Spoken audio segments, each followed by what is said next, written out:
Welcome to ManSpeak. Apologizing is one of the most misunderstood communication skills there is.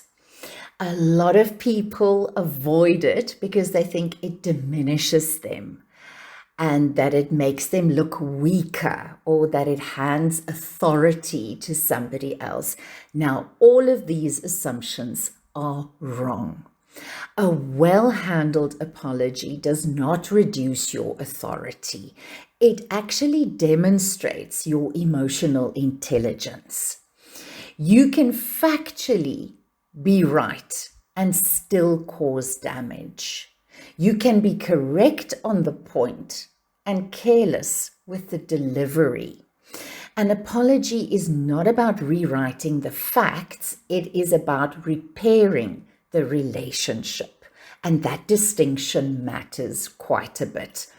People who struggle to apologize usually think they are being asked to concede something, concede that you were wrong or concede that you're out of line or whatever the case may be, and this is not true.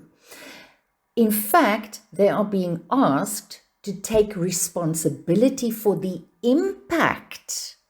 You are being asked to take responsibility for the impact that your comment or question made, not the intention behind it. And those two things are, again, very different.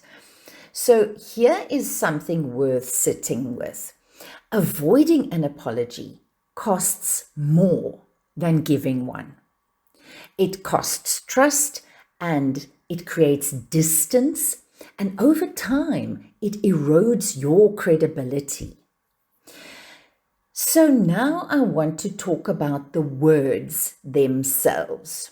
Should you actually say, I'm sorry? Should you use that word, sorry? And my answer is yes. Use it often and be deliberate about it. I am sorry is not a legal admission. It is not surrender. It is an emotional acknowledgement. Saying I'm sorry says, I see what happened. I see the impact, and I'm taking responsibility for my part. When people avoid that word sorry, they usually replace it with vague or corporate language, and that often sounds cold or strategic. And it usually prolongs that tension instead of closing it. So people don't need a speech. They need to hear that you get it. They need to hear that you understand how they are feeling. And that doesn't mean you apologize for everything, please. If something is purely factual or procedural, you can correct it and you can move on. But if tone and respect or trust was affected, then skipping that sorry will backfire. I bet you it will backfire. Here's a simple way to know when an apology is actually needed. If somebody goes quiet, or if the conversation ends awkwardly, or if you replay that conversation later in your mind, or if the relationship matters more than the point that you were trying to make. And honestly, if you are asking yourself whether you should apologize, you probably should. So how do you apologize without weakening your position? A strong apology has 3 elements: ownership, acknowledgement, and closure. Ownership means you name what you did without defending yourself, no padding. Just name what you did. Acknowledgement means that you name the impact, not your intention behind the statement, but the impact that that statement made. And closure means you indicate what changes or how you will handle it next time. That's it. The moment you start explaining, you stop apologizing. So let's get practical. These are short phrases that you can actually remember and use. First, we're going to look at work and business. Here's your first example of a sentence that you can use to apologize. You're right. That didn't come across well. I'm sorry. Just that. You're right. That didn't come across well. I'm sorry. Number 2, I see how that landed. That's on me. I'm sorry. I see how that landed. See, there you are acknowledging that you can see what your statement or question or argument did to the other person. Number 3, I handled that poorly and I'll do it differently next time. I handled that poorly, but I'll do it differently next time. If you want clean closure, you can say, I'll make sure it's handled differently going forward, or I'll make sure I'll handle it differently going forward. Remember, this is for work or in business. It's enough. These sentences are enough. You don't have to justify. You don't have to give your whole autobiography. Now, personal life. This needs to be human. Just human, down to earth, nothing dramatic. Number 1 example. I didn't hear you properly earlier and I'm sorry. I didn't hear you properly earlier. I'm sorry. Number 2. I can see how that hurt you and I'm sorry about that. Apologies, now that I'm thinking about it, I just want to reiterate, it must be sincere. Number 3. You matter more to me than me being right. You matter more to me than me being right. That last one does a lot of heavy lifting if you mean it. Now, a quick word on what not to say. How not to apologize. I'm sorry you feel that way.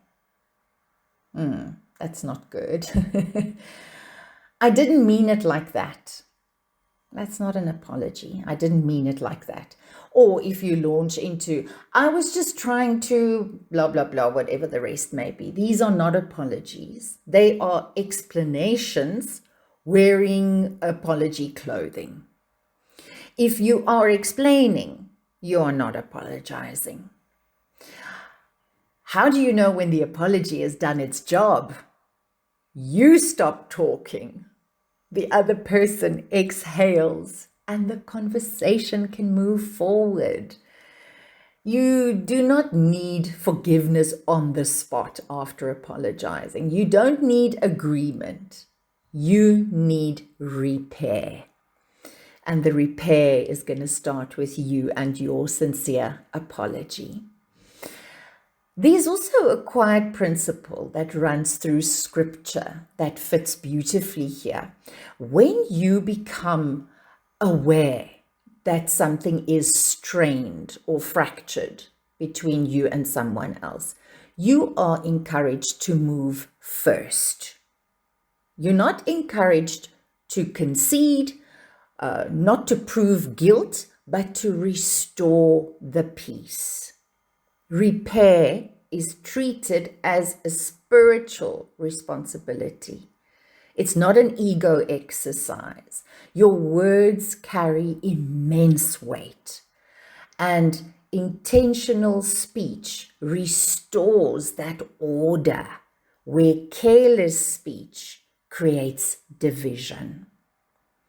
That framing aligns exactly with what we have been talking about. Apologizing is not self-reduction. It's not reducing yourself. It's alignment. So now I want to give you your next move. Over the next week, simply notice moments where repair is possible, where an apology / repair is possible. Maybe a conversation you cut short, a tone that landed badly, a comment that may have dismissed someone. You don't need to go looking for things to apologize for. Just stay aware. And when the opportunity presents itself, practice a clean, sincere apology without over explaining. And that's how this thing becomes real. If you want support in strengthening your communication, your leadership, your presence, and emotional intelligence, I work one-on-one with professionals and individuals who want to handle conversations with clarity and confidence. And I would love to help you with whatever issue you may be facing. If this episode was useful, please like, share, subscribe, do all the things. It genuinely helps the channel. Until next time, take care. Mooi bly, tot volgende keer.